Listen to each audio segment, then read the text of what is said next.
வணக்கம் நண்பர்களே! இன்றைக்கி நம்ம பார்க்க போகிறது என்ன அப்படின்னா, நீங்கள் எல்லாருமே லேப்டாப் யூஸ் பண்ணுறீங்க. முதல்ல லேப்டாப் யூஸ் பண்ணுறீங்க அப்படின்னா, கமெண்ட் பாக்ஸில் லேப்டாப்னு சொல்லிட்டு டைப் பண்ணுங்கள்.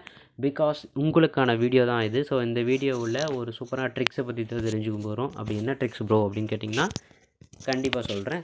அதுக்கு முன்னாடி என்னோட சேனலுக்கு நீங்கள் புதுசாக வந்திருக்கீங்கன்னா, மறக்காம என்னோட சேனலை சப்ஸ்கிரைப் பண்ணி பக்கம் இருக்க பெல் ஐக்கனை கிளிக் பண்ணி ஆல் நோட்டிஃபிகேஷன் கொடுங்க.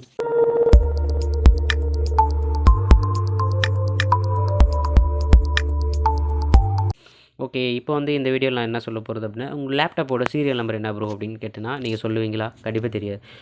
ப்ரோ மொபைல் நம்பர் கேட்டால் கூட நான் சொல்லுவேன் என்னோடய ஃபோன் இது. பட் லேப்டாப்பு சீரியல் நம்பர் கண்டிப்பாங்க ஒவ்வொரு லேப்டாப்புக்கும் ஒவ்வொரு சீரியல் நம்பர் இருக்குது. அது எப்படி பார்க்கணும் அப்படின்னு நான் சொல்கிறேன். ஏன்னா சீரியல் நம்பர் எல்லாமே மோஸ்ட்லி ஐடி கம்பெனிஸ் ஒர்க் பண்ணுற எல்லாமே லேப்டாப் ப்ரொவைட் பண்ணுவாங்க இல்லையா? உங்களுக்கு எல்லாமே சீரியல் நம்பர்ன்றது கண்டிப்பாக கேட்பாங்க. அது எப்படி கண்டுபிடிக்குன்னு நான் சொல்கிறேன். சிம்பிள் தான். நீங்கள் ஸ்டார்ட்டில் போய்ட்டு கமெண்ட் ப்ராம்ப்ட் ஓப்பன் பண்ணிக்கோங்க.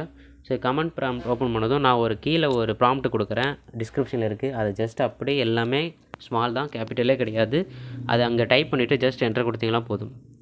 என்ன கமெண்ட் பார்த்தா WMIC space BIOS space get space serial number அப்படின்னு சொல்லிட்டு ஜஸ்ட் ஒரு என்ட்ரு கொடுத்தீங்கன்னா போதும். உங்கள் லேப்டாப்போட சீரியல் நம்பர் உங்களுக்கு ஆட்டோமேட்டிக்காக இங்கே டிஸ்பிளே ஆகும். இதை நீங்கள் ஸ்க்ரீன்ஷாட் எடுத்து உங்கள் டிஎல்லுக்கோ இல்லை உங்களோட மேனேஜருக்கோ நீங்கள் ஷேர் பண்ணலாம் இன்கேஸ் கேட்டால். ஏன்னா மோஸ்ட்லி ஒரு சில ஐடி கம்பெனியில் பார்த்தீங்கன்னா லேப்டாப் ப்ரொவைட் பண்ணுவாங்க. அப்போ லேப்டாப்போட டீட்டெயில்ஸ் எல்லாமே அவங்க என்ட்ரி பண்ணணும். சரியா? அதனால் என்ன லேப்டாப் ப்ரொவைட் பண்ணியிருக்கோம் அப்படின்றது என்ட்ரி பண்ணுறதுனால சீரியல் நம்பர்ன்றது கம்பல்சரினா ஒவ்வொரு லேப்டாப்புக்கும் யூனிக்கான ஒரு நம்பர் இருக்கும். அதை வச்சு தான் ஐடென்டிஃபை பண்ண முடியும். அதனால் இந்த வீடியோவில் நான் எப்படி சீரியல் நம்பர் ஈஸியாக ஃபைண்ட் அவுட் பண்ணுறது அப்படின்ட்டு சொல்லியிருக்கிறேன். அடுத்த வீடியோவில் இன்னும் இதை பற்றின லேப்டாப் பற்றின ட்ரிக்ஸும் சொல்ல போகிறேன். அது மட்டும் இல்லாமல் முக்கியமான விஷயம் என்னென்னா, நீங்கள் உங்கள் ஃப்ரெண்ட்ஸ் அண்ட் ரிலேட்டிவ்ஸ் யாராச்சும் இந்த பைத்தான் ப்ரோக்ராமிங் லாங்குவேஜ் கோர்ஸ் யாராச்சும் படிக்கிறாங்க அப்படின்னா, நம்மளோட சேனலை நானே ரன் பண்ணிகிட்ருக்கேன். அதோட சேனல் லிங்க்கை டிஸ்கிரிப்ஷனில் கொடுத்துட்றேன். அதை யூஸ் பண்ணி அவங்கள லேர்ன் பண்ணிக்க சொல்லுங்கள்.